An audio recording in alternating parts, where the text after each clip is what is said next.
Me llamo Esperanza, tengo 84 años y vivo en Cusco, Perú, desde hace más de 6 décadas. Hoy quiero compartir con ustedes algo que guardo en mi corazón desde hace mucho tiempo, una historia que cambió mi vida para siempre cuando tenía tan solo 16 años. ¿Alguna vez te has sentido tan pequeño en una situación que parecía desesperada? ¿Alguna vez has tenido que encontrar una fuerza que ni siquiera sabías que existía en ti? Yo sí. Y lo que hice ese día de 1958, nunca imaginé que tendría el valor de hacerlo. Esta abuela me pedirá su ayuda para suscribirse al canal, para poder llegar a la meta de suscriptores. Estaré muy feliz. Quédate conmigo hasta el final de esta historia, porque puede que toque algo muy profundo dentro de ti también. Era 1958 y vivía con mi familia en una sencilla casa de adobe en las laderas del Cusco. El olor a eucalipto subía de las montañas cada mañana, mezclado con el humo de las estufas de leña que empezaban a arder antes del amanecer. Éramos 7 hijos, y yo era la mayor de las niñas. Mi padre, don Ernesto, trabajaba en las salineras de Maras.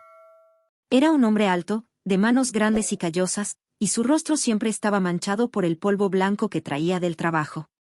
Mi madre, doña Teresa, cosía afuera y nos cuidaba a todos. Siempre llevaba el pelo recogido en un moño apretado y esas faldas largas de lana de alpaca que crujían al caminar por la casa. En aquellos tiempos, las casas cusqueñas tenían patios interiores con pisos de piedra irregulares. Recuerdo el sonido de nuestros pies descalzos al correr sobre esas piedras frías por la mañana, y el sonido del agua corriendo en el lavadero en la esquina del patio. Nuestra casa olía a quinoa cocinándose, a lana mojada secándose al sol, y siempre, el dulce aroma de la chicha morada que mi madre preparaba los domingos. Las paredes eran gruesas, de barro, y aislaban tanto del frío de la mañana como de los secretos que no podíamos contar. ¿Conoces ese tipo de casa? Esas casas antiguas donde las paredes parecen absorber todo lo que pasa dentro. Mi padre siempre llegaba del trabajo a última hora de la tarde, cuando el sol ya se ponía tras las montañas y el cielo cusqueño se teñía de ese color naranja que solo quienes han estado aquí saben lo hermoso que es. Traía consigo no solo el olor de la mina, sino también el peso de un día duro. En aquellos primeros años, recuerdo que se acercaba y me subía a hombros para ver el atardecer desde nuestro patio. Mija Esperanza, me decía, un día verás el mundo entero desde arriba, como las montañas ven el valle. Creí en sus palabras y me sentí especial para él. Pero las cosas empezaron a cambiar. No puedo decir exactamente cuándo, pero fue gradual, como cuando cambian las estaciones y solo te das cuenta de que ha llegado el invierno cuando ya estás temblando. Mi padre empezó a beber más chicha de jora, la bebida fermentada que los hombres tomaban después del trabajo. El olor agrio se le pegaba a la ropa, mezclado con sudor y algo que aún no podía identificar, ira. Mi madre empezó a hablar menos durante la cena. Servía la comida, siempre gachas de quinoa con chuño y, cuando había, un trozo de charqui, y permanecía en silencio, removiendo su porción en el plato sin comer mucho. Sus ojos, que antes brillaban cuando nos contaba historias de los antiguos incas, perdieron esa luz.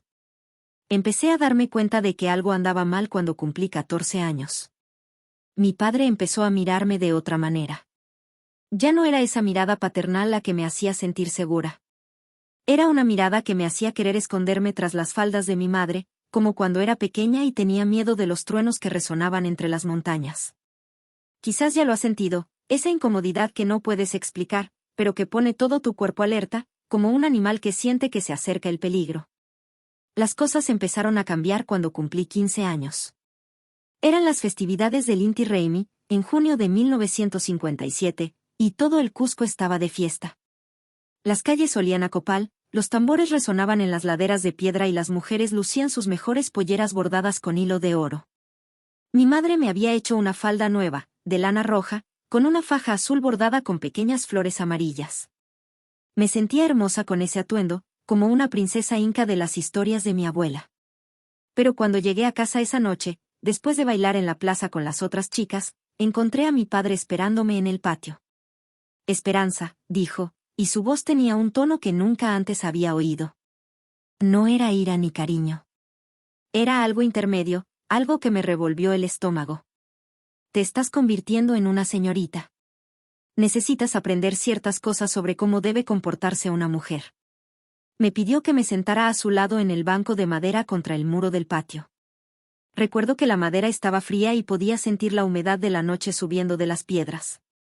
Empezó a hablarme de cómo debía vestirme, cómo debía caminar, cómo debía comportarme con los chicos. Pero sus manos empezaron a tocarme la cara, el cuello, de una forma que no era la de un padre. Era diferente. Me latía el corazón con tanta fuerza que estaba segura de que podía oírlo. Eres especial, Esperanza, dijo, con el aliento oliendo a chicha agria mezclada con algo más fuerte. Siempre has sido mi hija favorita. Y las hijas especiales necesitan hacer cosas especiales por sus padres. No entendía del todo qué estaba pasando, pero algo dentro de mí me gritaba que esto no estaba bien. Era como cuando vas de excursión por la montaña y sientes que va a llover, aunque no ves ninguna nube en el cielo. Tu cuerpo simplemente lo sabe. Esa noche, después de que me dejara dormir, me quedé despierta escuchando los sonidos de la casa. El viento frío de Cusco golpeando las tejas de barro, mi madre tosiendo en la habitación de al lado, mis hermanos respirando agitadamente mientras dormían.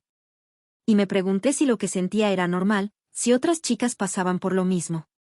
Si esta historia te conmueve, si has pasado por situaciones difíciles o conoces a alguien que lo haya hecho, dale a me gusta para darme fuerzas para seguir adelante. Y dime en los comentarios, ¿crees que siempre hay una salida, incluso en las situaciones más difíciles? Tu opinión es muy importante para mí. Y si aún no te has suscrito al canal, suscríbete ahora, porque historias como esta necesitan ser contadas y escuchadas. Los meses siguientes fueron los más difíciles de mi vida hasta entonces. Mi padre había establecido una rutina. Siempre que mi madre salía a entregar costura en la ciudad, o cuando mis hermanos menores dormían, me llamaba para hablar. Estas conversaciones siempre tenían lugar en el mismo lugar, una pequeña habitación en la parte trasera de la casa donde guardábamos nuestras herramientas y sacos de papas y maíz para el invierno. Olía a tierra húmeda y metal oxidado. La única luz provenía de una pequeña ventana, y yo contemplaba ese trozo de cielo como si fuera mi única esperanza de escape. Dijo que era normal entre padres e hijas especiales. Que no se lo dijera a nadie porque no lo entenderían. Los de afuera no conocen a nuestra familia, repetía. No saben cuánto nos queremos. Pero el amor no era lo que sentía. El amor era el olor de la sopa de quinoa que mi madre preparaba cuando estaba enferma. El amor eran las historias que mi abuela Pachamama contaba sobre las princesas incas. El amor era la seguridad que sentía al dormir entre mis hermanos pequeños en las noches frías. Lo que mi padre me hizo no tenía nombre en mi mente de quinceañera, pero mi cuerpo sabía que estaba mal. Cada músculo de mi cuerpo se tensaba cuando se acercaba. Se me erizaba la piel, pero no por el frío, sino por el miedo. Y luego, siempre después, corría al fregadero del patio y me frotaba la piel con tanta fuerza que se me ponía roja, como si pudiera borrar lo sucedido. Empecé a bajar de peso. La comida ya no tenía sabor. Ni las gachas dulces de quinoa con canela que tanto me gustaban, ni las humitas que hacía mi madre los domingos. Todo sabía a ceniza, a tierra seca. Mi madre se dio cuenta. Esperanza, mija, estás muy delgada. ¿Estás enferma? Y quise gritar, quise contárselo todo, pero las palabras se me atascaron en la garganta como una piedra. ¿Cómo podría destruir a nuestra familia? ¿Cómo podría alejar a mi padre de mis hermanos menores? ¿Cómo podría hacer sufrir a mi madre aún más de lo que ya sufría? ¿Alguna vez te has sentido así? ¿Atrapado entre proteger a tus seres queridos y protegerte a ti mismo? Es uno de los sentimientos más desesperados que existen. Una mañana de marzo de 1958, cuando ya tenía 16 años, todo cambió. Era época de cosecha de maíz, y toda la familia trabajaba en la pequeña granja que teníamos en la ladera. El aire olía a tierra removida y a hojas secas de maíz, que se mezclaban con el frío viento de la montaña. Mis hermanos menores, Carlos, de 8 años, y Anita, de 6, jugaban entre los sembrados de maíz, riendo y corriendo. Anita tenía los mismos rizos oscuros que yo tenía a su edad, y cuando sonreía, se le iluminaba la cara. Sostenía una muñeca de trapo que mi madre había hecho, a la que vestía con retazos de tela que le sobraban de coser. Fue al mirarla en ese momento que algo despertó en mí. Una fuerza que desconocía. Porque de repente me imaginé a mi hermanita creciendo, llegando a los 14, 15 años. Y la posibilidad de que pasara por lo que yo estaba pasando me enfureció tanto que me temblaron las manos. Recuerdo en ese momento, contemplando las montañas que rodeaban Cusco. Esas montañas que habían visto generaciones de mujeres incas, mujeres fuertes que gobernaron, que lucharon, que se negaron a someterse. Y sentí como si me llamaran, recordándome que tenía sangre guerrera en las venas. No. Eso no iba a pasar. Ni a ella, ni a mí, nunca más. Esa noche, tras una cena silenciosa donde solo se oía el sonido de las cucharas al golpear los platos de barro, esperé a que todos se durmieran. Me quedé en mi cama, escuchando cada sonido de la casa. Mi madre roncaba suavemente en la habitación de al lado, mis hermanos pequeños respiraban agitadamente en el sueño profundo de los niños cansados, el frío viento de marzo silbando a través de las rendijas de las viejas ventanas de madera. Cuando por fin se hizo el silencio, me levanté despacio, con cuidado de no dejar crujir las tablas del suelo. Tomé una vela, una de esas de cebo que hacíamos en casa, la encendí con cuidado en el brasero que aún tenía brasas calientes y fui a la trastienda donde mi padre guardaba sus cosas. La pequeña habitación olía a cuero, metal oxidado y tierra húmeda. Las sombras danzaban en las paredes de adobe al mover la vela, creando formas que parecían animarme, como si los espíritus de mis antepasados estuvieran allí conmigo. Sabía exactamente lo que buscaba. Tenía una vieja caja de madera desgastada por el tiempo donde guardaba documentos importantes, unas monedas ahorradas para emergencias, un rosario de madera de su madre, un cuchillo pequeño pero muy afilado, que usaba para pelar fruta, cortar cuero cuando necesitaba reparar arneses y, a veces, para tallar pequeños trozos de madera. El cuchillo tenía un mango de hueso, ya amarillento por el tiempo, y la hoja brillaba incluso a la tenue luz de las velas. Al levantarlo, sentí su peso en las manos. No era pesado, pero tenía sustancia. Tenía potencia. Agarré el cuchillo y volví a mi habitación, caminando como un fantasma por los oscuros pasillos de la casa. Me senté en la cama, con la hoja fría en las manos, y por primera vez en meses, me sentí fuerte. Sentí que tenía el control sobre algo. No iba a usarlo para hacerme daño. Iba a usarlo para defenderme. Pasé el resto de la noche despierto, aferrado al cuchillo, planeando qué diría, cómo actuaría. Sentía el corazón latir con fuerza, pero no con el miedo habitual. Latía con determinación, con una rabia pura que me llenaba de energía.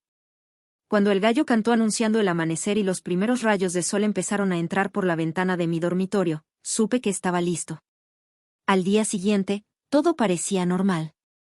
Desayunamos nuestras gachas de quinoa, mi padre se preparó para ir a las minas, mi madre organizó la costura que debía entregar. Pero sabía que ese día todo cambiaría para siempre.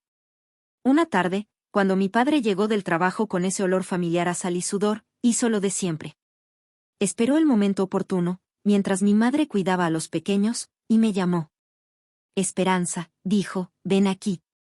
Necesito hablar contigo. Esta vez fui. Pero tomé el cuchillo escondido en el pliegue de mi falda, sujeto contra mi pierna con una tira de tela que había arrancado de una prenda vieja. Entramos en esa habitación aterradora, y cuando cerró la puerta tras nosotros, percibí el familiar aroma a tierra húmeda y metal. Pero esta vez, no sentí miedo. Sentí poder. Cuando empezó con esas mismas palabras, eres especial, Esperanza, lo sabes, ¿verdad? Y empezó a acercarse a mí con esa mirada que tanto odiaba, respiré hondo, tal como me habían enseñado las montañas. Tal como me habían enseñado los vientos del Cusco. Tal como me había enseñado la sangre de mis ancestros. Saqué el cuchillo del pliegue de mi falda y le apunté. No, dije, y mi voz sonó más firme de lo que imaginaba. Era una voz de mujer, ya no de niña. Nunca más. Dejó de moverse. Su mirada pasó de mi cara al cuchillo, y luego volvió a mí. Vi confusión, luego sorpresa, y luego algo que nunca antes había visto, miedo. Esperanza, ¿qué haces? Guarda eso. Podrías lastimarte. No, padre, respondí, cada palabra saliendo de lo más profundo de mí, de lo más profundo de mi alma, de lo más profundo de todas las mujeres que me precedieron. Tú eres quien saldrá lastimado si me vuelves a tocar. Y si tocas a Anita, o a cualquiera de las chicas de esta casa, se lo diré a mi madre, a todo el vecindario, al cura, a cualquiera que me escuche. Y entonces usaré esto. Intentó dar un paso adelante, como para quitarme el cuchillo, pero lo apreté más fuerte y se detuvo. No tienes coraje, dijo, pero su voz temblaba. Pruébalo, respondí. Solo pruébalo y verás si no lo tengo. En ese momento, me miró como si viera un fantasma. Y quizá lo era. El fantasma de la mujer fuerte en la que me había convertido, el fantasma de sus víctimas que por fin habían encontrado una voz. Aquella chica asustada y sumisa se había ido para siempre. En su lugar estaba una joven que había descubierto que cuando no tenemos nada que perder, cuando llegamos a nuestro límite, encontramos un coraje que desconocíamos. ¿Sabes qué pasó después? Retrocedió. Salió del cuartito sin decir palabra. Y nunca más me tocó. Nunca más me llamó para esas charlas. Y lo más importante, nunca tocó a ninguna de mis hermanas. Los meses siguientes fueron extraños. Mi padre me trató con una mezcla de miedo y respeto que nunca antes había visto. Ya no era el hombre que me aterrorizaba, pero ya no era el padre amoroso de mi infancia. Se convirtió en un extraño que vivía en la misma casa. Llevé el cuchillo conmigo en todo momento durante casi un año. De día, escondido entre los pliegues de mi falda. De noche, bajo la almohada. Se había convertido en mi símbolo de protección, mi recordatorio de que era más fuerte de lo que imaginaba.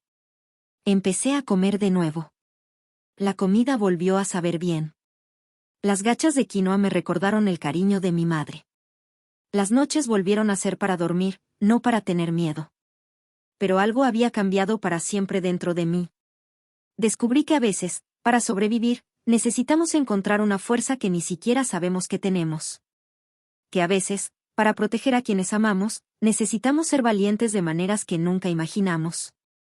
Empecé a prestar más atención a las demás chicas de nuestra comunidad. María, la hija del panadero, que siempre tenía los ojos rojos. Rosita, la vecina, que había empezado a bajar de peso y a volverse callada como yo. ¿Acaso? Empecé a hablarles. Lentamente, con cuidado, como quien se acerca a un pájaro herido. Y descubrí que no estaba solo. Que el terrible secreto que creía solo mío era, en realidad, el secreto de muchos de nosotros. Una tarde, estábamos sentadas en la plaza de San Blas, María, Rosita y yo, cuando Rosita finalmente nos lo contó. Le temblaba tanto la voz que apenas podíamos oírla, pero nos lo contó. Y cuando terminó, le tomé la mano y le dije, no estás sola. Y puedes ser más fuerte de lo que crees. Les conté mi historia. Les hablé del cuchillo, de aquella mañana en que decidí que nunca volvería a ser víctima.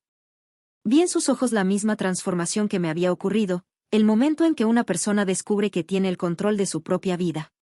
¿Sabes lo que aprendí entonces? Que el miedo solo nos domina mientras guardamos silencio. Que la vergüenza solo nos consume mientras creamos que somos los únicos que pasamos por esto. Y que la valentía no consiste en no tener miedo, sino en hacer lo que hay que hacer incluso cuando se tiene miedo. Años después, cuando me casé con don Alberto Guamán, un buen joven que conocí en una celebración del Corpus Christi, le conté mi historia antes incluso de aceptar su propuesta de matrimonio. Estábamos sentados en el mismo banco de madera donde todo empezó con mi padre, pero esta vez, ese lugar ya no tenía poder sobre mí. Alberto, dije, necesito que sepas quién soy antes de que decidas casarte conmigo. Necesito que sepas que soy una mujer que ha aprendido a defenderse y que enseñará a nuestras hijas a defenderse también. Me escuchó en silencio, tomándome la mano, y cuando terminé, sus ojos se llenaron de lágrimas. Esperanza, dijo, no eres una mujer rota. Eres una mujer fuerte que ha aprendido a sanar. Y me siento honrado de poder amar a una mujer así. Tuvimos 4 hijos, 2 niñas y 2 niños. Y desde pequeños, les enseñé a todos que sus cuerpos les pertenecían, que nadie tenía derecho a tocarlos de forma que los hiciera sentir incómodos, y que si alguien lo intentaba, debían gritar, correr y siempre, siempre, decírmelo. Les enseñé a mis hijas, Rosa y Carmen, que ser mujer no significa ser víctima. Que tienen derecho a decir no, a defenderse, a ser respetadas. Y les enseñé a mis hijos, Miguel y Pedro, que ser hombre significa proteger, no herir. Que la verdadera fuerza es levantar a los caídos, no derribar a los que siguen de pie. Mi padre vivió hasta los 78 años. En sus últimos años, cuando ya estaba débil y enfermo, me pidió perdón. No fue un momento memorable, con música dramática y lágrimas de reconciliación. Fue una tarde cualquiera, cuando lo cuidaba porque eso es lo que debe hacer una hija mayor. Esperanza, dijo débilmente, sé que fui un mal padre para ti. Sé que te lastimé de maneras que nunca debía haberte hecho. No sé cómo disculparme por eso. Miré a ese anciano enfermo, que una vez fue mi mayor miedo, y sentí paz. Ni ira, ni odio, ni amor. Solo paz. Padre, respondí, te perdono. No porque lo merezcas, sino porque yo merezco estar en paz.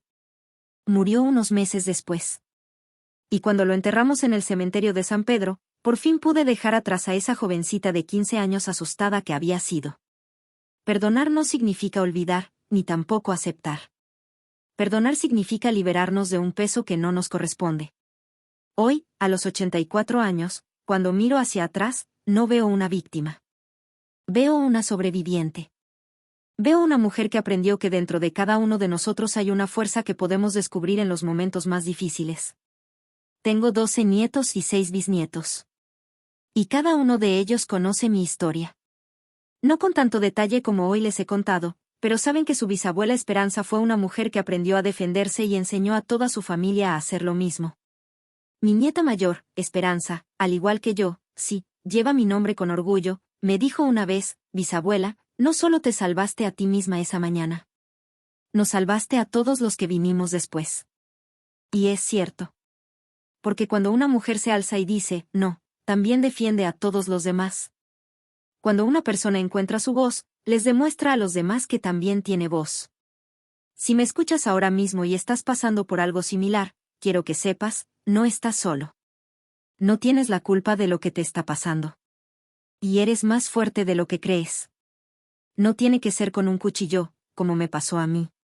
Podría ser contárselo a alguien de confianza. Podría ser buscar ayuda. Podría ser simplemente decidir que mereces respeto y protección. Pero lo más importante es que quiero que sepas que tu historia no termina en tu momento más difícil. Continúa. Y tú tienes el poder de decidir cómo continúa. Podría haber dejado que esos terribles momentos definieran mi vida. Podría haberme convertido en una mujer amargada, temerosa de los hombres, incapaz de confiar en nadie. Pero elegí usar mi dolor como combustible para volverme más fuerte, más sabia, más capaz de proteger a los demás. Tú también puedes tomar esa decisión. ¿Recuerdas cuando dije al principio que mi padre nunca imaginó que tendría el coraje de hacer lo que hice?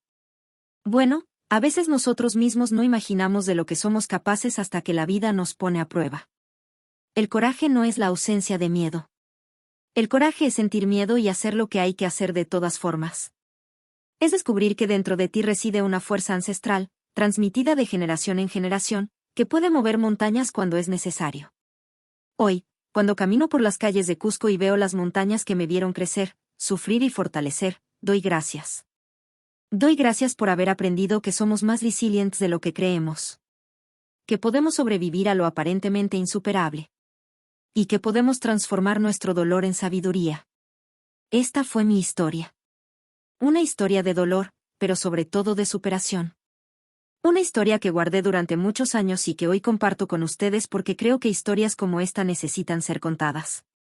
Si esta historia te conmovió, dale a me gusta, me demuestra que vale la pena compartir estas experiencias. Y cuéntame en los comentarios, ¿qué historia de tu familia o de tu vida crees que debería contarse? ¿Qué momentos te formaron en quién eres hoy? Recuerda, cada uno de nosotros tiene una historia poderosa que contar. Cada uno de nosotros ha vivido momentos que nos han hecho descubrir nuestra propia fuerza. Si has llegado hasta aquí, gracias por escucharnos con el corazón abierto.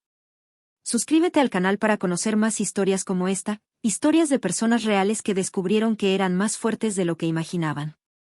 Y nunca lo olvides, tú también eres más fuerte de lo que imaginas. Hasta la próxima historia, y que la Pachamama, nuestra Madre Tierra, te proteja siempre.